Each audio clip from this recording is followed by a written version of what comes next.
नमस्कार, बहुत बहुत स्वागत है और मैं हूं राजेश शर्मा। आज मैं आपको बताना चाहता हूं अतिथि शिक्षकों के लिए एक बड़ा आदेश है दोस्तों।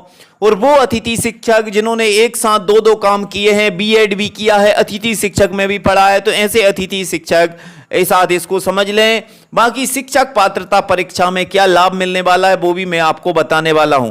यहां पर आप देख सकते हैं क्या टर्निंग पॉइंट हो सकता है मध्य प्रदेश के अतिथि शिक्षकों के लिए। 15 वर्षों से काम करने वाला अतिथि शिक्षक आज सड़क पर खड़ा है, बेरोजगार है, 3 महीने से मानदेय नहीं मिला है। आदेश जारी हो रहे हैं, टीआरसी पोर्टल पर यह आदेश दोस्तों आज ही अपलोड हुआ है। और मैं आपको बताना चाहता हूं प्राथमिक शिक्षक नियोजन 2023 अतिथि शिक्षक प्रमाण पत्र कब तक का मान्य होगा? 31 मार्च 2023 तक के अनुभव प्रमाण पत्र मान्य किए जाएंगे।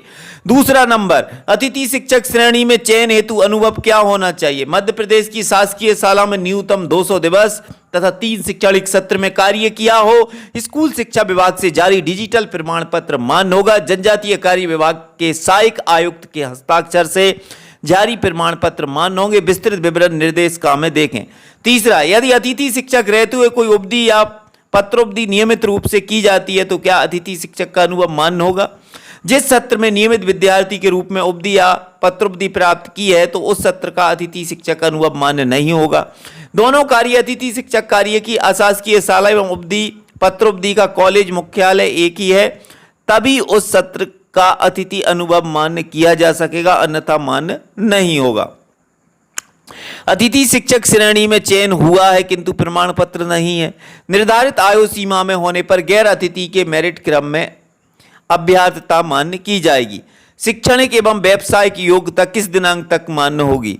दस्तावेज अपलोड प्रारंभ की दिनांक को संबंधित अभ्यर्थी के पास शैक्षणिक योग्यता, व्यावसायिक योग्यता की अंक सूची उपलब्ध होना अनिवार्य होगा। इस दिनांक के बाद जारी अंक सूची मान्य नहीं होगी। क्या अन्य राज्य का जाति प्रमाण पत्र मान्य होगा? जी नहीं। मध्य प्रदेश राज्य के सक्षम अधिकारी द्वारा जारी स्थायी जाति प्रमाण पत्र तथा डिजिटल नवीनतम मान्य होगा।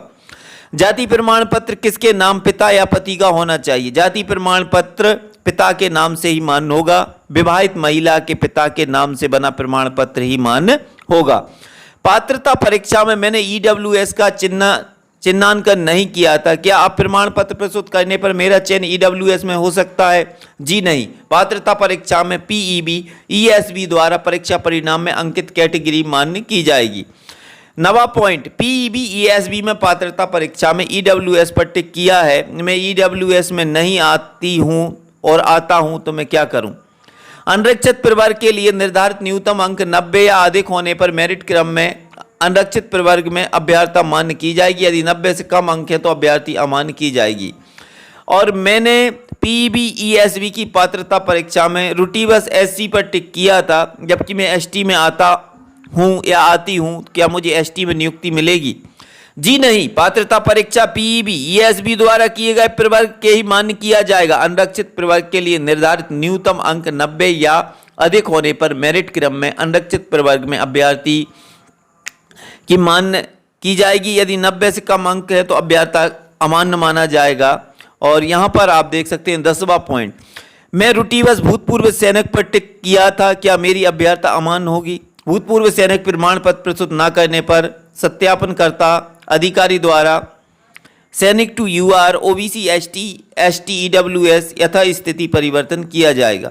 दिव्यांगता का प्रकार रूटीबस गलत अंकित हुआ है, एमएस से एलडी किया जाना है, तो पीबी ईएसबी द्वारा परीक्षा परिणाम में कैटेगरी की दिव्यांगता मान्य होगी, कैटेगरी परिवर्तन नहीं किया जा सकता। मेरे पास दिव्यांगता प्रमाण पत्र अस्थायी क्या है, वह मान्य होगा?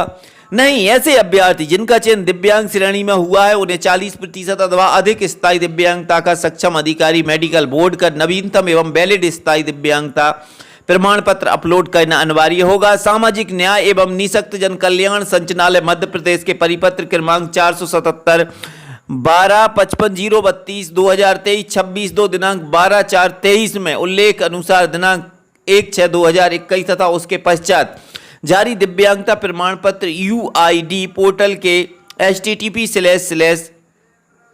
आप इस पोर्टल के माध्यम से जारी होने पर ही मान्य होंगे। उक्त तिथि के बाद मैनुअल प्रक्रिया जारी किया का दिव्यांगता प्रमाण पत्र अमान्य होगा।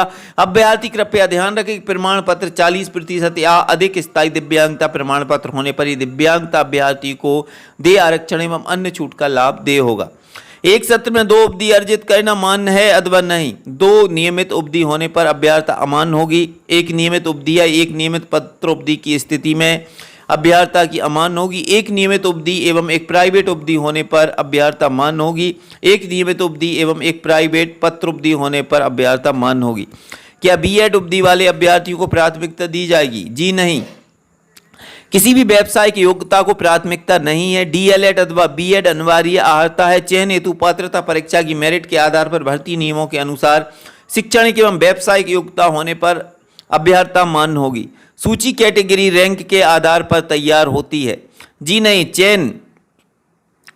चयन कंस्टलेटेड रैंक के आधार पर एवं प्रवर्ग के आधार पर किया जाता है एवं नियुक्ति के आधार पर रैंक ही प्रदर्शित की जाती है। केंद्रीय सेवाओं हेतु जारी केंद्र द्वारा जारी जाति प्रमाण पत्र मान्य होगा?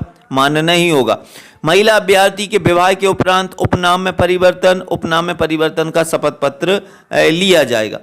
और ये अतिथि शिक्षकों के लिए एक महत्वपूर्ण आदेश है, उन अतिथि शिक्षकों के लिए जिनके लिए एक विडंबना थी, एक डाउट बना हुआ था कि सर क्या क्या। तो यहां पर जो दोस्तों परिवर्तन 17 नियम है उनको साफ साफ बता दिया गया है कि कौन सी अवधि में क्या करना है।